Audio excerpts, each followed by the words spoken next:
deep learning seminar series that we've been running for several years. Dawn Song is a co-instructor. Unfortunately, she's not able to join this introductory class due to family emergency. And this is run as an invited speaker series. We bring in some of the most engaging and exciteful speakers across all of advanced machine learning, and have fun listening to them, and structure the course around questions and projects that dive into the topics of the day. And in particular this term, we're focusing on trustworthy deep learning. I'm interested myself in explainable AI, and there are many related trustworthy deep learning topics. Jacob Steinhardt, also co-instructor, is one of the leaders in this area, and we'll be introducing the rest of the course. And I look forward to participating with you and discussing these topics with you as the course goes on. Cool. Yeah, so welcome everyone to the first class of this edition of CS294. If you don't have the logistics sheet, maybe at the end of class, you can just pick it up here. I think there's also some going back, but I'll also go over all of it here. So as Trevor said, what is this course about? It's a grad level seminar, and it focuses on technical problems, but problems that intersect with some sort of societal aspect of machine learning. And it's intended for students already with some ML background. I'll talk about specific prerequisites in a second. And it'll be a series of guest lectures that are both going to give a broad overview of various topics, but then also dive into technical details. So you should come with questions for each of those, and that will actually be part of the grade as well. The prerequisites, we're going to assume that people have some basic background in machine learning and deep learning. Sufficient would be the first two parts of Ian Goodfellow's deep learning book, or these Stanford classes or Berkeley classes. I guess this is a Berkeley class, this is a Stanford class. It's intended for graduate students, but if you're an undergrad, that's also okay. Just make sure that you've taken some AI or ML courses or have done some sort of deep learning research or projects. If you have any concerns, just contact us and we'd be happy to chat about it. Dawn is not here, but Trevor and I are here today. Dawn will be here once she's done with her family emergency. And also, Samane, would you like to get up and introduce yourself? Hi everyone, I'm Samane, PhD student in computer vision working with Trevor. So I'm happy to be the GSI for this course. Yeah, and Samane is awesome. She's super on top of everything, so definitely feel free to reach out to her or to us if anything comes up. Just to give you an idea of some of the speakers, so we have a variety of speakers coming from both industry and academia. The first few will be focusing on machine learning and security and machine learning in adversarial settings. And then we'll branch out to a number of other topics, including fairness, causality, interpretability, and other topics as well. And we have a few slots left in the speaker list. So if there's anyone who you are particularly eager to see, feel free to shoot us an email, and we'll see what we can do. So today we're going to go over some logistics, and then I'll give an overview of the various topics that we're going to see later in this class. And then at the very end, we'll actually dive into some sort of concrete technical knowledge, and I'll go over some basic frameworks that might be helpful for the rest of this class. So to start with maybe the more boring but necessary stuff, logistics. So every week we're going to have a lecture. It'll be an hour long, and then we'll have 20 minutes at the end for in-depth discussion. There will also be weekly reading and discussion questions and a final project. So for the weekly reading, we're going to assign a main reading that you should read every week, as well as additional background reading that might be helpful if you're interested in it or you need to get a refresher. And to go with that reading, there will be discussion questions that you should submit through Piazza. They'll be due every Sunday at noon. And these are to help you think about what you'd like to learn from that week's speaker. And you can use those questions to spark discussion in class.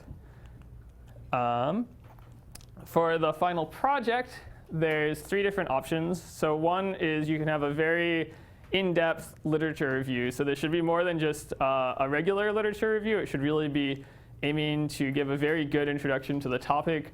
A good template is papers on distill.pub, which is a publication venue for these sorts of works. Another option is to do re-implementation and open sourcing of some existing paper, or to do a conference quality research project. And so you can choose any of these. You should do it in groups of 2 to 3 people. We have some flexibility to do 1 or 4, but if you want to do that, you should make sure to talk with us first to make sure that it's OK. And the project schedule will be the original proposal is due in about a month on February 25th. And then there will be milestones at the beginning of April, and then the final presentation and report will be due at the end of April, early May. And there's 2 options for the course. So if you're taking it for 2 units, it's going to split up this way: 20% class participation, 25% weekly reading, 55% project. If you are only taking it for 1 unit, just cross this out and then redistribute. If you're taking it for more than 2 units, you shouldn't be. So we would strongly encourage you to change it to 1 or 2 units, because those are the only actual options. But for some reason, the system will let you specify more. OK, so that should be all of the logistics for now. The next steps for you guys are, make sure you join Piazza. This will all be online, by the way, so you don't have to write down this link. It should also be in the handout. So make sure you join Piazza. There will be reading for the next lecture, which will be next Monday, posted pretty soon, probably tonight or maybe tomorrow. Start thinking about your course project, and we'll also post the form for submitting questions on Piazza. And here's the website, and this is also webcast in case you end up missing a lecture. So do people have any questions about course logistics before we dive into the rest? Great. OK. Oh, and then finally, if you aren't enrolled and you need to get enrolled, talk to Samane after class. OK, so I want to give an overview of the topics that speakers are going to be speaking about, just to give you an idea of what you'll see in the rest of this course. So first of all, why are we teaching this class in the first case? Why does there need to be trustworthy machine learning as opposed to just machine learning? Well, one reason is that machine learning systems today are actually being deployed out in the real world quite a bit. So we've gone from not really being very successful with ML to being quite successful. But this adds more responsibilities as systems start to intersect with society. And the issue is that right now, our main paradigm, well, I guess there's supervised learning and reinforcement learning. But basically, our main paradigm is to just train on some data and hope that that works. But there's many ways this can go wrong. So here's just sort of an example of an outtake from a machine learning system that classifies this image as a dog laying on a couch with a pillow on its head and a person holding a pair of scissors in a box, neither of which I think are actually happening in this image. So these are kind of amusing, but there's also actual real challenges that happen when you deploy these systems in the real world. So one problem is that you kind of have a system that seems to work perfectly well, but inputs just change either unexpectedly in a sudden way or subtly over time, and this will cause your system to stop working. And this has had important ramifications. For instance, how many people here have heard of Google Flu Trends out of curiosity? OK, so I guess I guess I'm dating myself a bit, or maybe Jake's also dating himself a bit. It was this thing a while back that was meant to predict flu, and it worked well for a couple of years, and then it stopped working. So that's why no one else knows about it. Google sort of silently rolled it back, but it underpredicted flu by about a factor of 3 one year, and the CDC was not very happy with that, and that's why it stopped getting used. So that's something that can happen if you have a robot or a self-driving car or some other physical system. Sensors could unexpectedly fail, and you need to be robust to that. And you could also have, at test time, cases that just were unseen during training. And then another thing that could happen is if you have a system that's doing something that's actually economically valuable, you might have adversaries that are trying to exploit that system. So these are some of the things that could happen. And also, when we're talking about ML at scale, there's a lot of sort of challenges we have to care about that we wouldn't have to care about with a regular system. So if we're at a scale that's too large to have very effective monitoring of individual cases, then we have much bigger safety requirements than we would otherwise.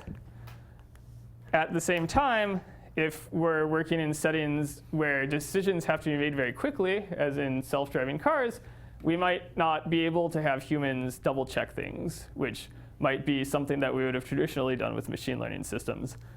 And then finally, we might just be in situations where we're unwilling to tolerate errors, for instance, robotic surgery, or maybe complex social questions like predicting bail or recidivism in legal settings. So to return to why are we doing this class, the goal is to try to understand how we can make machine learning systems do what people actually expect them to do and avoid failures that we would be unhappy with. And this is particularly important in, I guess, in not just machine learning, but in computer science in general, because failures tend to be correlated. So if we build 10 bridges and we make a mistake with one of them, then one of them will fall down, and that's already really bad. But if we deploy the same software to everyone, and that software was wrong, now everyone has the wrong software. And this has actually happened in other domains as well. For instance, in the car industry, which also has a very high degree of standardization. How many people have heard of the Tanaka airbag defect? I might be dating myself again. OK, good. OK, that was apparently more recent. So does anyone want to say what it was?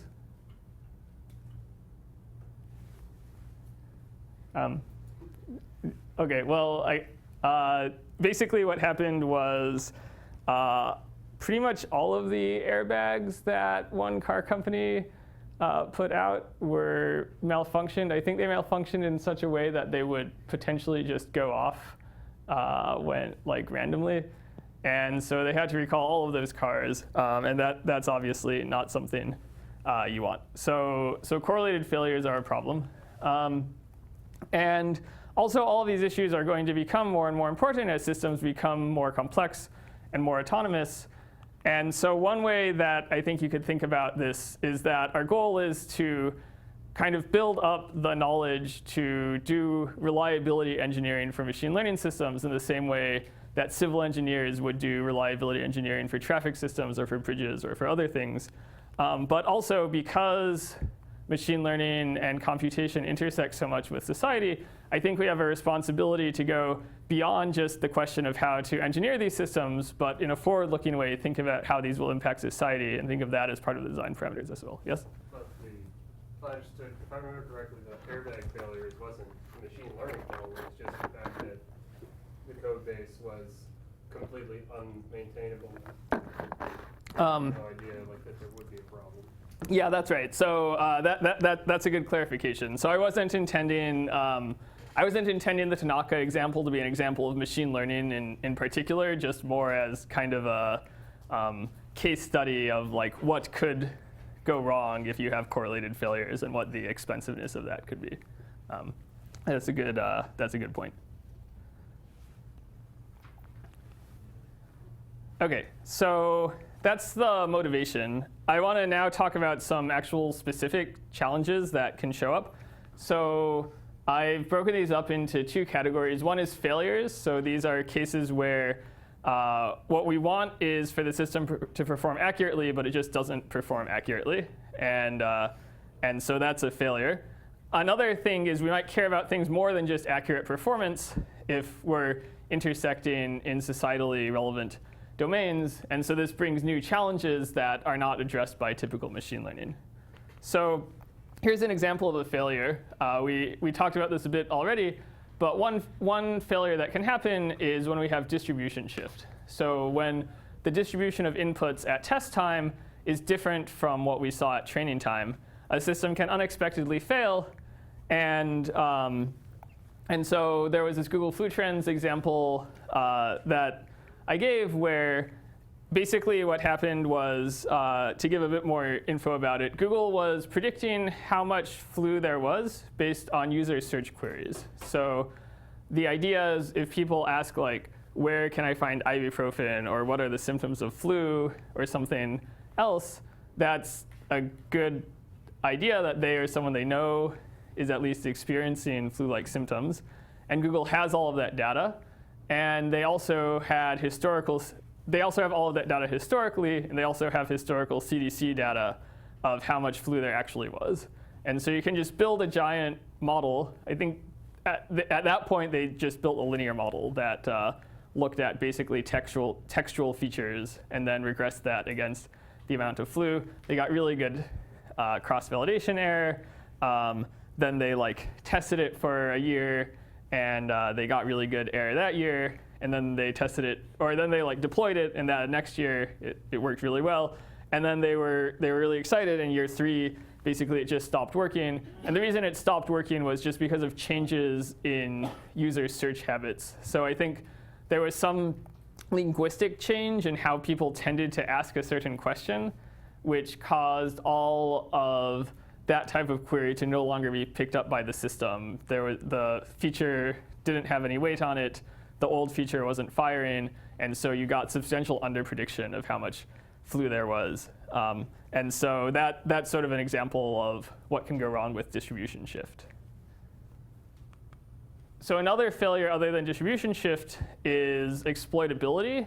So this intersects a lot with computer security, but has a different set of challenges than traditional computer security.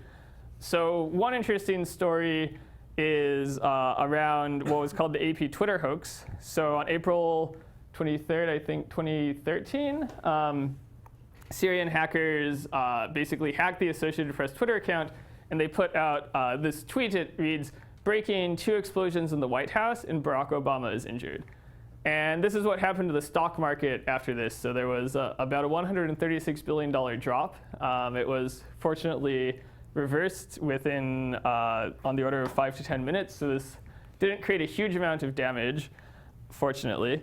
And no one really knows what it was caused by, but the best guess is that it was an intersection of analytics software and humans. So basically, analytics software incorrectly tagged this as both highly reliable and highly important. And so it put it at the very top of the feed for a number of financial analysts who were deciding what trades to make. And this was software that traditionally was highly reliable. So they sort of trusted the tweet and trusted the story without looking deeper. And so then they thought, OK, we better sell. And did not take into account, for instance, the fact that no one other than the Associated Press was reporting this or other sort of robustness checks like this. So again, we don't know for sure. There's been a lot of sort of case studies and post hoc analysis, but I think that's kind of the best guess. And so it's this kind of intersection of statistical modeling with human decision making. Another example, which is perhaps more salient in the recent past, is recent elections, such as the US and French election, where there were basically bots that were created on Twitter to create fake tweets that would try to exploit the feed ranking of Twitter. So basically, these accounts were not real, but they would retweet things or tweet things in a strategic manner to try to get actual real users to see tweets that they wouldn't have otherwise seen. This was usually done in sort of pretty systematic ways to try to support one candidate in the election. So these are some examples of exploitability. Actually, I believe the next 2 lectures will be on security and ML, and so you'll see many other examples as well. Some just to give a flavor are you can give hidden voice commands to smartphones that sound like noise, but will cause the phone to interpret it as a command. So to maybe go to a website or send an email or something like that. You can sort of fool image classifiers, for instance, adding stickers on yield signs to turn them into stop signs or vice versa. So there's a number of vulnerabilities, and this is a very active space that people are still exploring. Another failure is calibration. So when we talk about machine learning systems, often we report things like accuracy, right? Everyone's super excited if we can get top 1 accuracy on ImageNet to go from 86% to 87%, right? Like if you do that, you can, well, okay, maybe Dan isn't excited by that, but conference reviewers are excited by that, at least a lot of the time. So if you can get something from 86% to 87%, people will be super excited about that. But we often forget that that accuracy is with respect to one very specific distribution, namely whatever we chose for a validation set, which is usually also sort of quite similar to what we chose for a training set. And, well, you could just have inputs that don't really come from that at all. If you train a detector to detect trucks and you see this, it's not really clear that you should expect your detector to work. And maybe that's OK. So maybe it's unreasonable to ask that we would 100% of the time always get things right. But the problem is that by default, we don't even know that this is a weird input. So machine learning systems will just happily classify this. And so what we would really like is we would like models that somehow know what they know and know what they don't know and will somehow abstain on bad inputs. Does anyone know who this is, by the way? Good. OK. Yes, this is Donald Rumsfeld, who famously talked about known knowns and known unknowns and unknown unknowns. And apparently, Iraq and Afghanistan were unknown unknowns.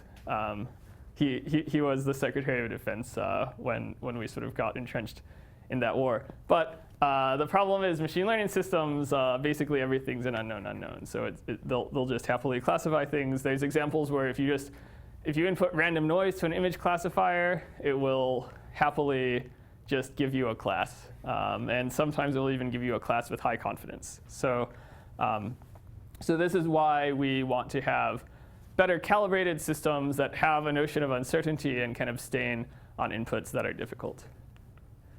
So OK, so those are our kind of failure modes. Next, I want to talk about various challenges that go beyond accuracy.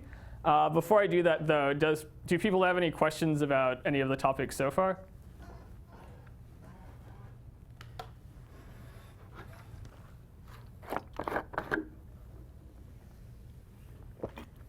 OK, so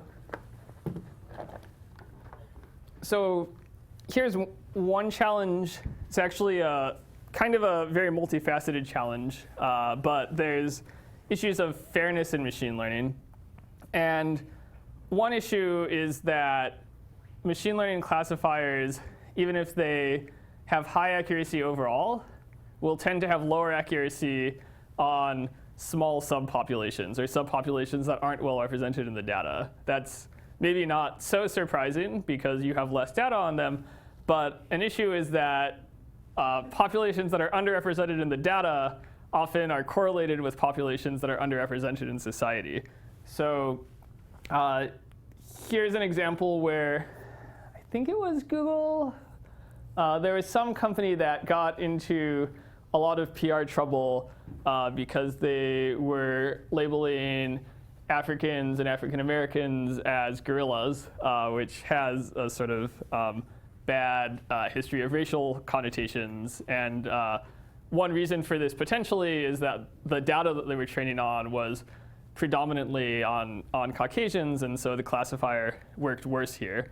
And this, so this is a PR problem, but this problem actually also shows up in a lot of more critical settings as well. So this isn't a machine learning issue, but medical diagnoses today actually tend to be worse for women and minorities than for majority groups because many of the studies that were done historically were basically done on Caucasians and often Caucasian males.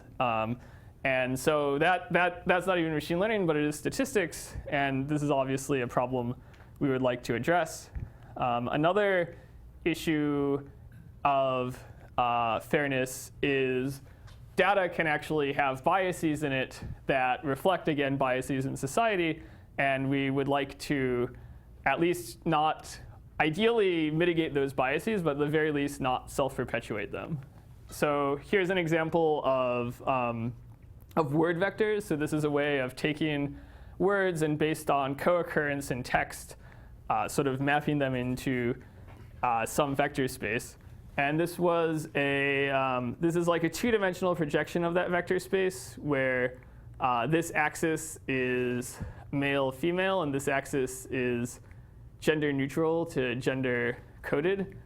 And a problem here is that even for things that should be gender neutral, there's actually correlation in the embedding space with what we might think of as gender stereotypes. So I guess like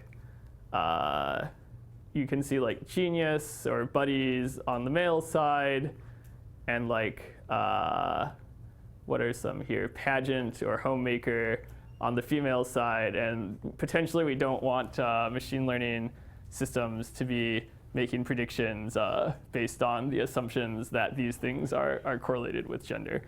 So this is another active area of research to try to sort of remove these sources of bias.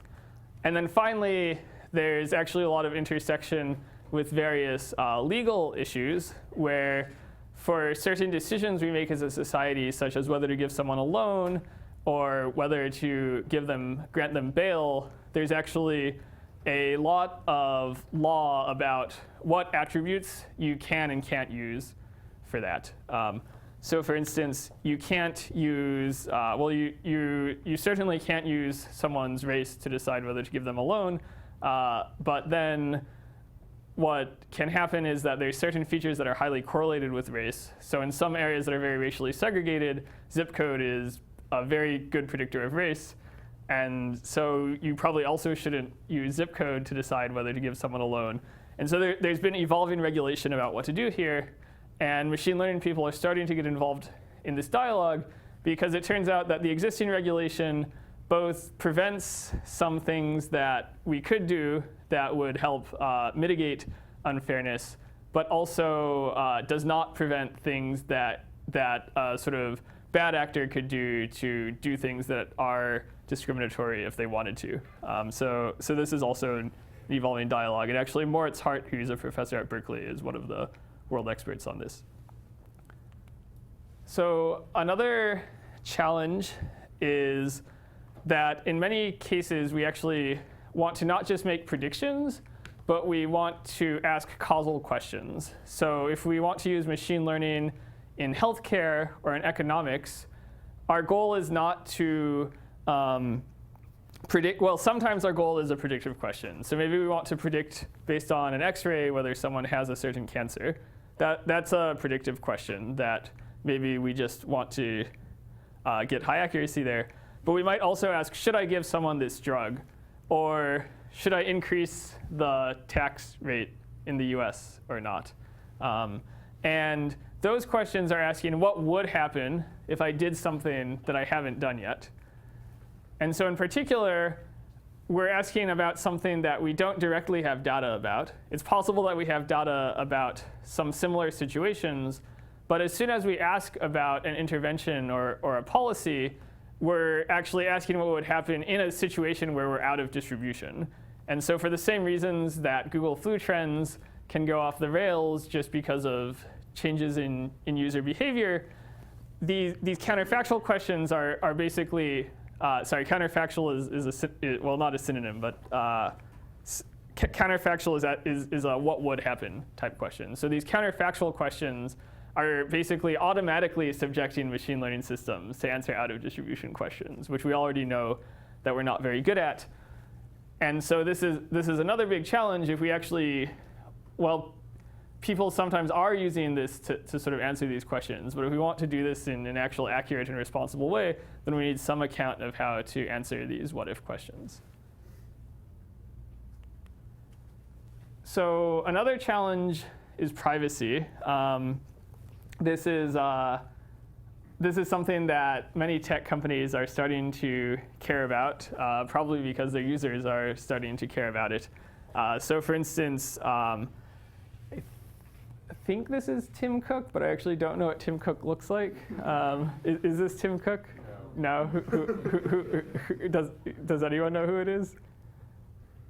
Maybe Apple's CTO? Okay, so this is maybe Apple's CTO, who I also don't know who that is. So Apple has made a big deal about how they're not going to see your data, but they're still doing data-driven things. So they're still in some sense collecting your data and doing things with it. So what do they mean by Apple will not see your data? Well, they really mean that they're kind of adding a bunch of noise to it, and in theory, enough noise that they can't really say anything about any individual. But there's a lot of challenges with actually getting this right.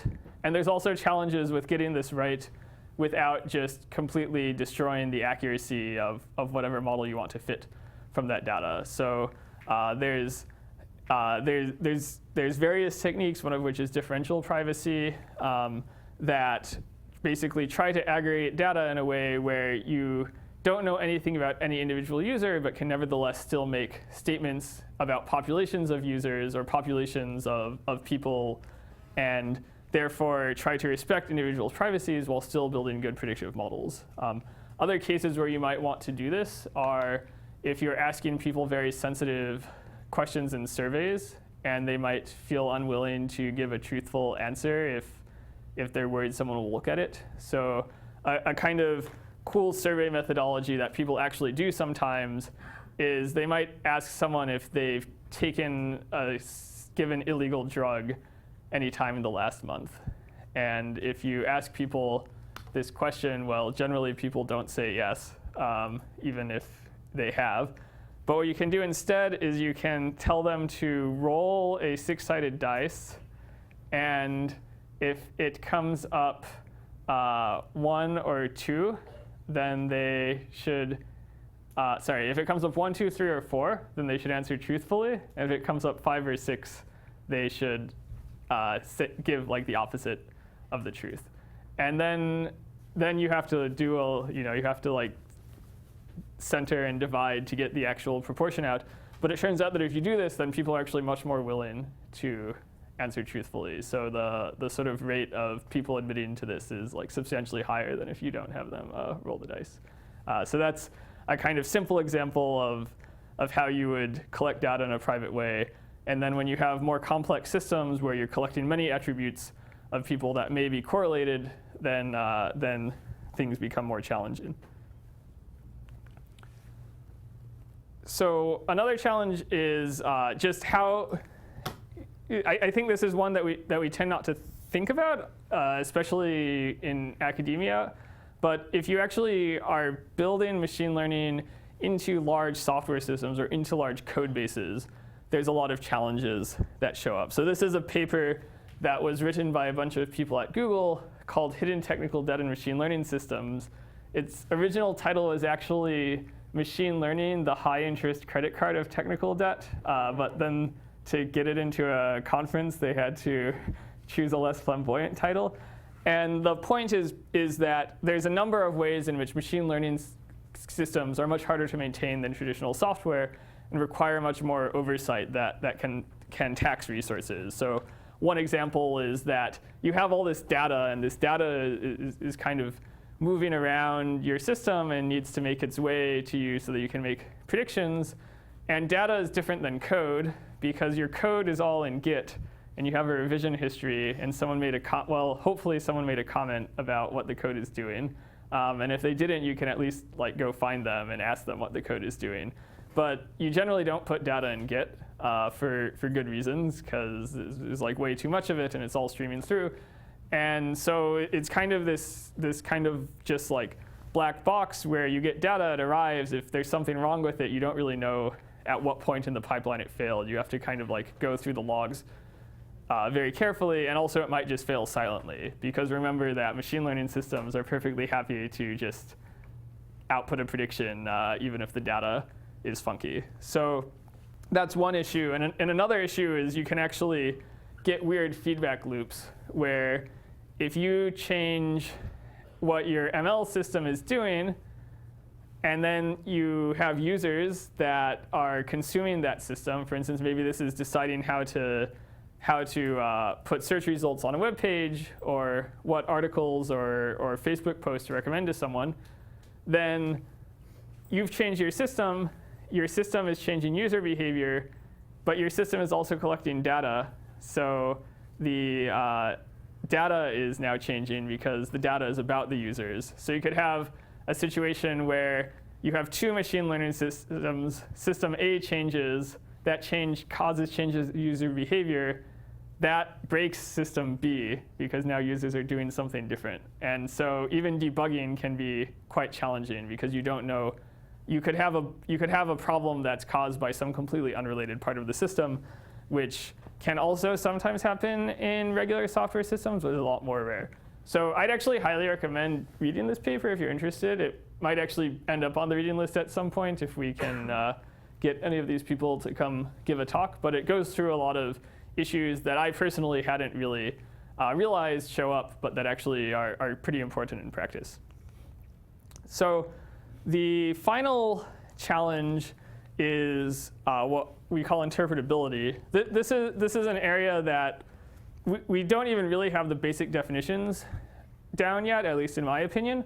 But the basic goal is many people have a strong desire to not just have a prediction, but understand why that prediction is the right prediction. That could be an end user. So maybe a doctor would be more willing to trust a system if the system didn't just say, you should give this person this drug, but you should give this person this drug because they have these symptoms, and that means they have this disease, and also they have this genetic mutation that makes them allergic to this other drug, so you shouldn't use that one. That might be what we'd hope for.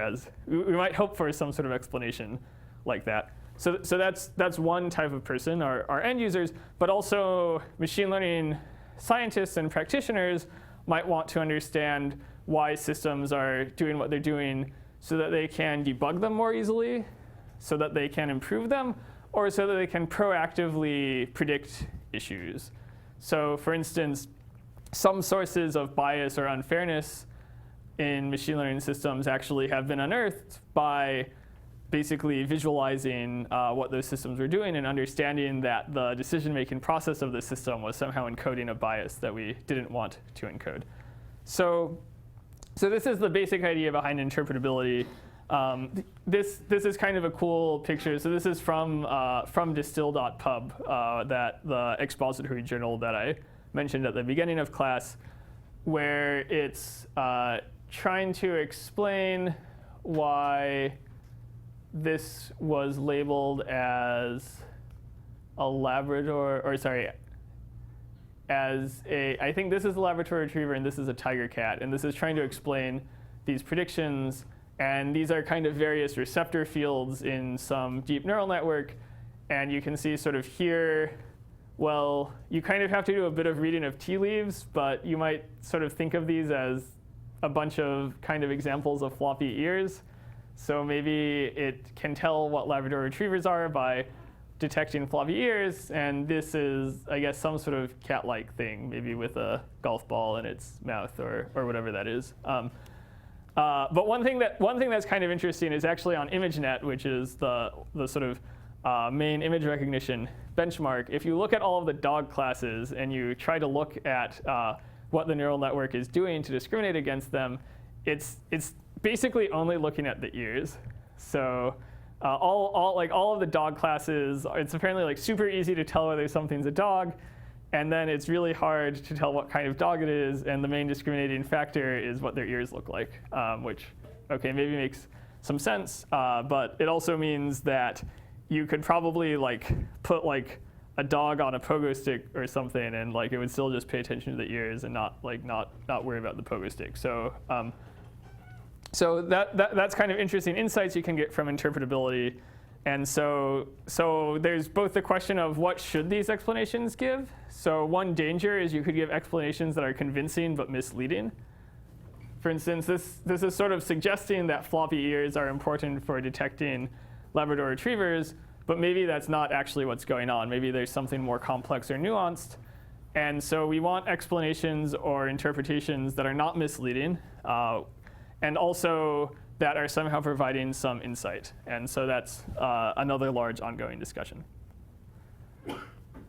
So there's also many other topics that are probably not going to be covered in this class. It's possible that some of the speakers will talk about them, but these are other things that I think are relevant for intersections of ML and society. So one is reward and goal specification. So right now, if we want to tell a machine learning system what to do, basically we have to write down some mathematical function. It optimizes that function, and then we're just going to get the optimum of that function.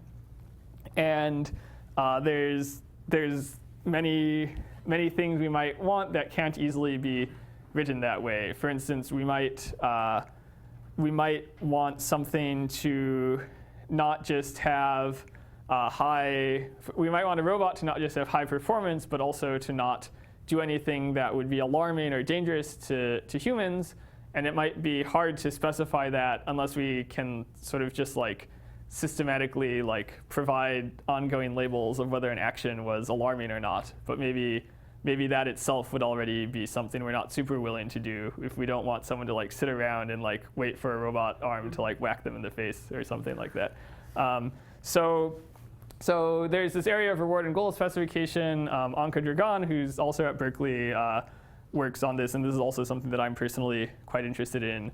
Another question is what to do when humans are in the loop in various ways. So if we have self-driving cars that are not really fully self-driving but sometimes need help from humans, what's the right way to manage that? Or if we have something like Facebook or Quora where humans are constantly interacting with the ML system, how do we make sure that we don't end up in bad feedback loops where basically we just end up with everyone getting addicted to clicking all the time and not actually having a fulfilling experience?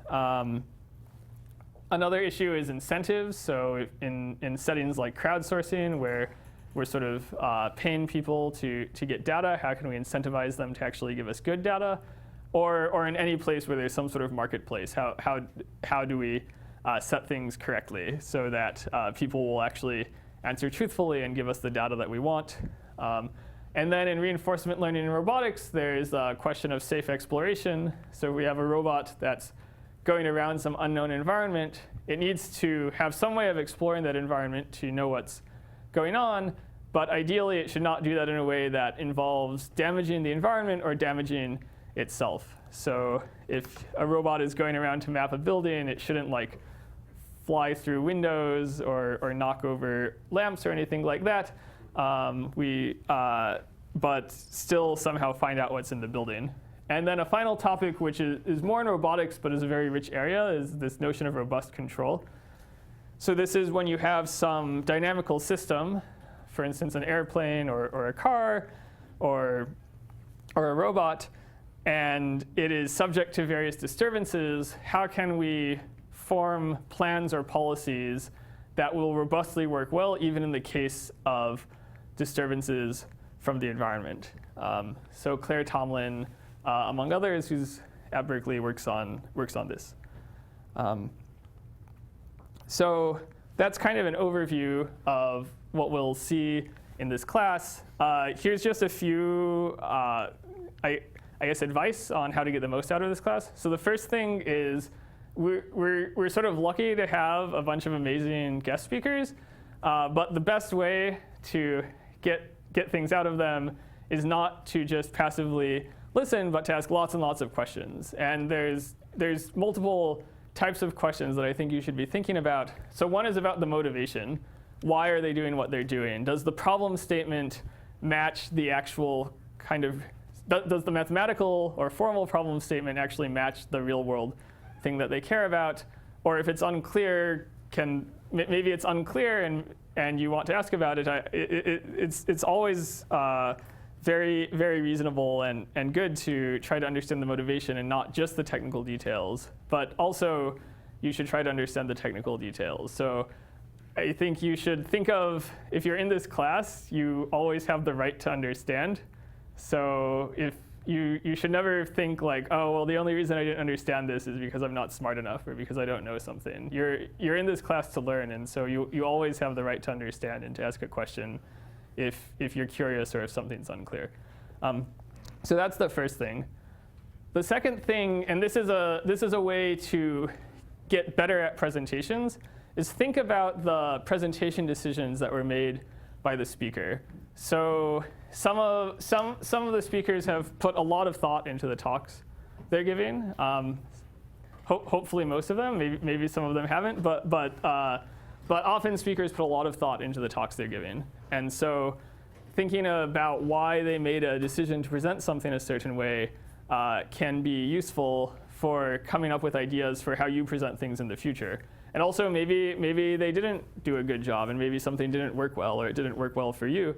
And that's also a useful thing to keep in mind because now you know, okay, well, that's a thing that didn't work. And so if I'm preparing a presentation, I can think about that as a potential failure mode.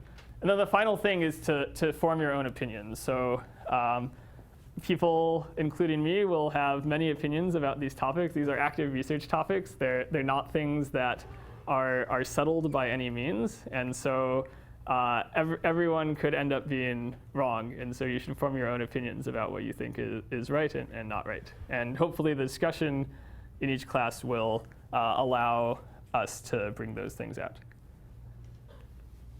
Okay, so I'm going to end with just sort of some brief basic frameworks for thinking about some of this stuff in the rest of the class. Before I do that, are there any questions about any of the overview of topics that we've talked about?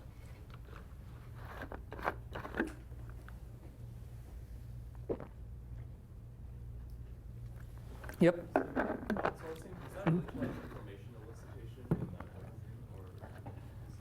So elicitation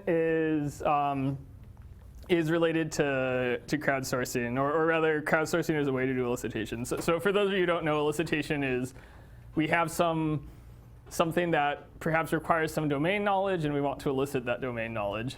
And you could do that either by paying a small number of experts a lot of time to sit down with you, or you could do that by paying a lot of people a small amount of time to do it via crowdsourcing.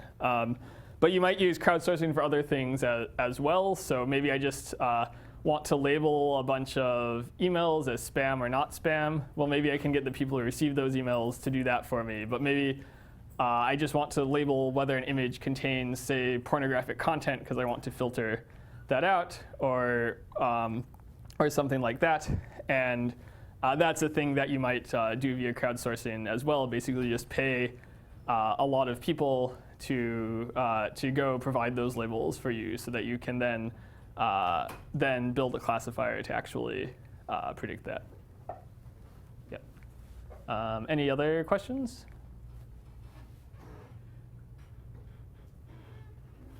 Okay. So here's like the one thing I want you to have in mind if you don't take anything else away, is that this is sort of how most machine learning works. Is we have a training set and we have a test set, and we kind of are trying to generalize from train to test.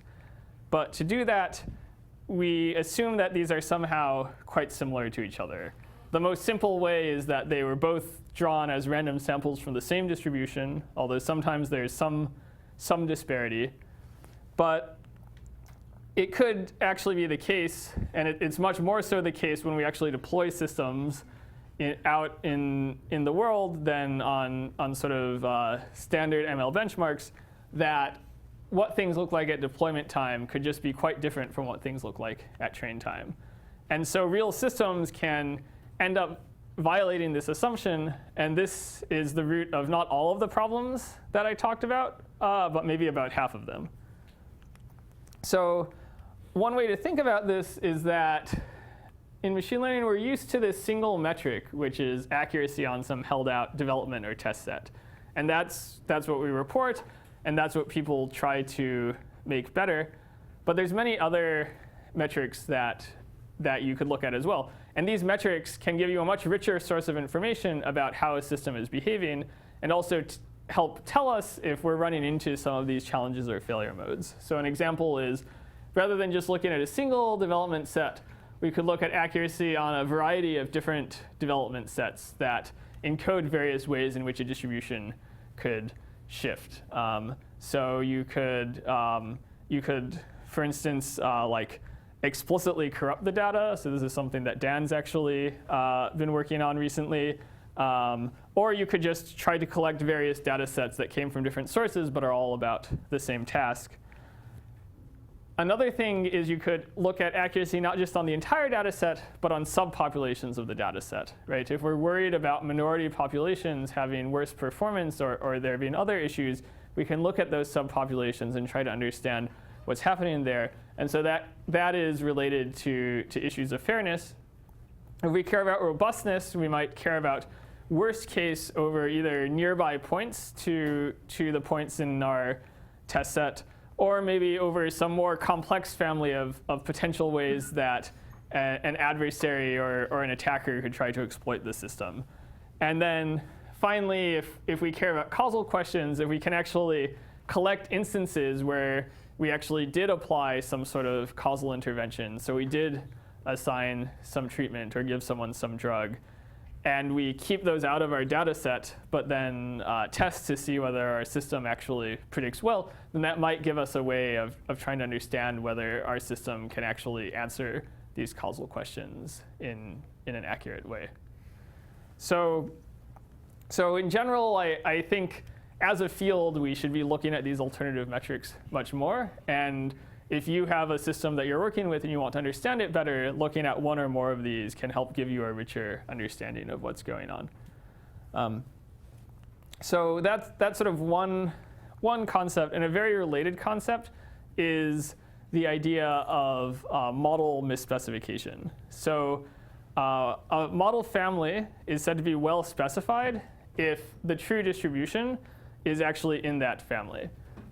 This is never the case. So basically, all models are misspecified. Here's a famous quote by George Box, who was a very accomplished statistician. He says, all models are wrong, but some models are useful. So models are a way of interpreting the world, but there's always going to be some way in which nature or reality differs from the model. And sometimes this doesn't matter. So if we're doing supervised learning and our train and test distributions are basically the same, then misspecification doesn't matter. Why doesn't it matter? Well, all we're trying to do is we're trying to optimize some predictive performance. If we have a big enough model family that we can get high predictive performance, we don't really care where that model family came from. We don't care if reality is different because we're getting high accuracy. So that's great. And as long as train equals test, our high train accuracy means that we'll have high test accuracy. But it turns out that in basically every other situation other than this, model misspecification does matter. And I'm going to give you a few examples to try to highlight this. So the first example is, let's suppose that this is your data. So it's kind of this slowly curving quadratic with some noise. And this green line, basically we are fitting a linear function to this data set. So this is a misspecified model because reality is quadratic, but we're fitting a line. Well, this seems like it's not terrible. I mean, OK, we're a little bit inaccurate here, but we're pretty accurate overall. So maybe it's not a big deal. Can anyone think of an issue that would show up if we use this linear model as our model?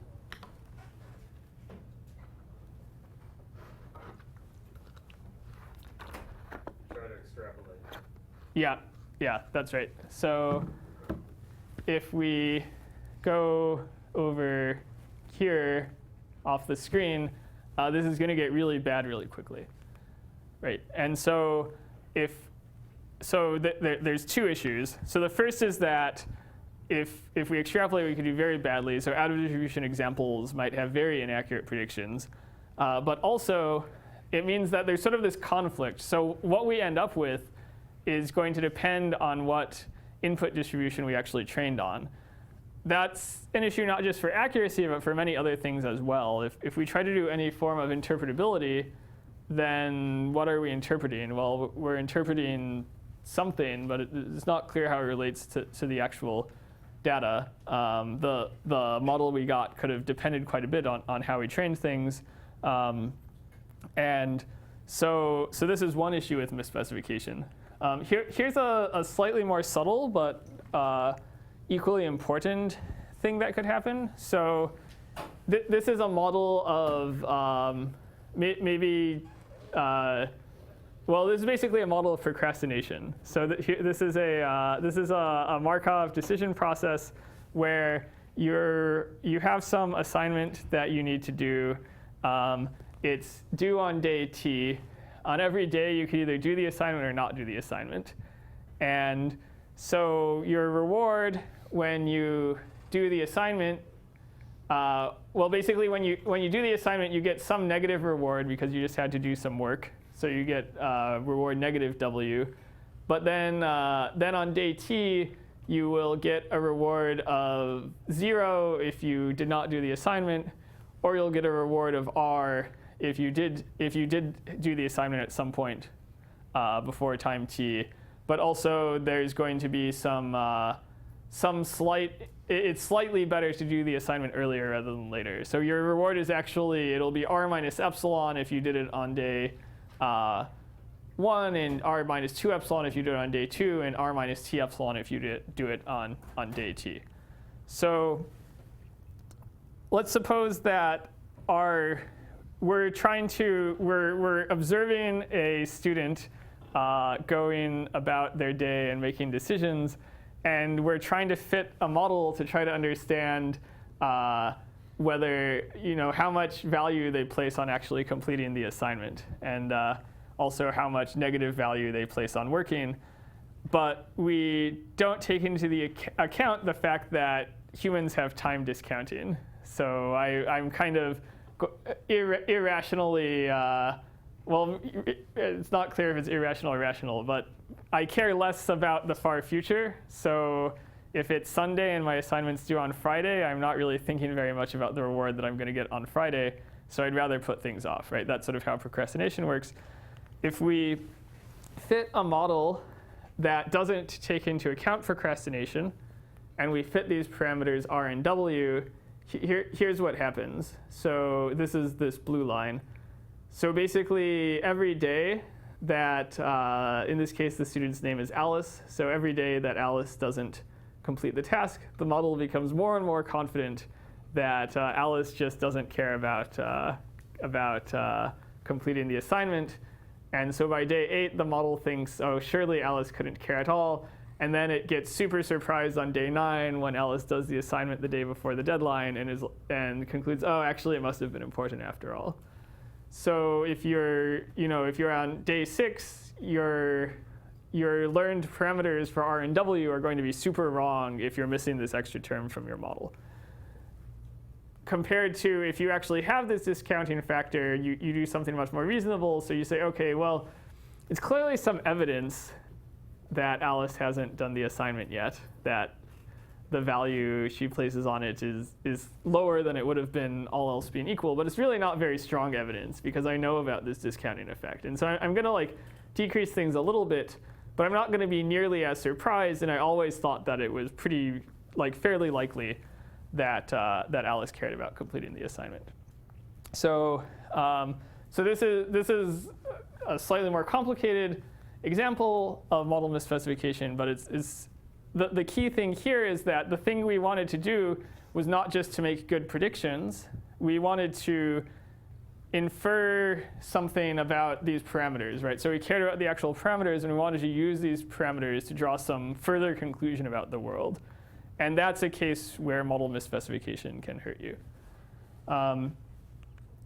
OK, so that's kind of all the technical stuff I wanted to go over. I just want to end by giving you also a kind of distinction of different types of ML work that could be done. And different speakers we see will do various subsets of this. So I think traditionally we think about theory and applications. I think this is too coarse-grained.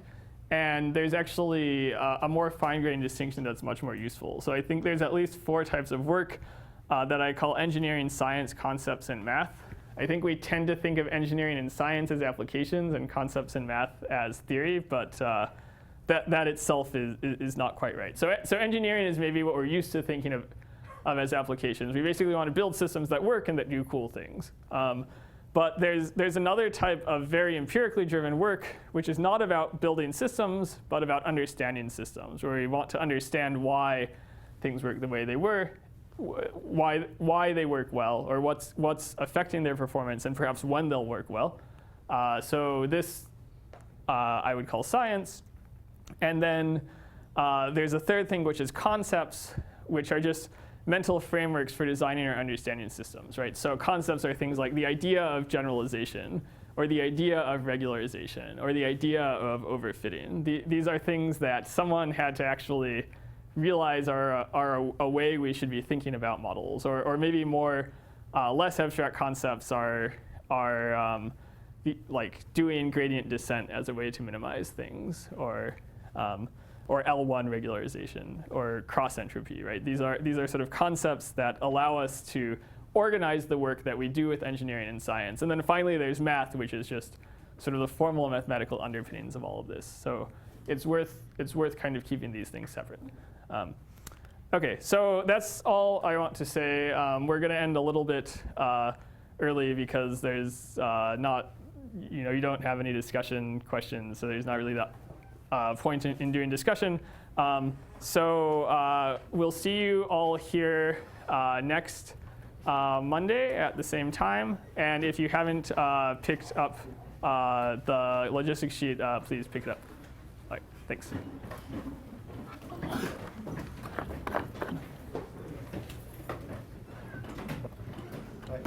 Hey. So my situation is a little different than a lot of other students. I OK. graduated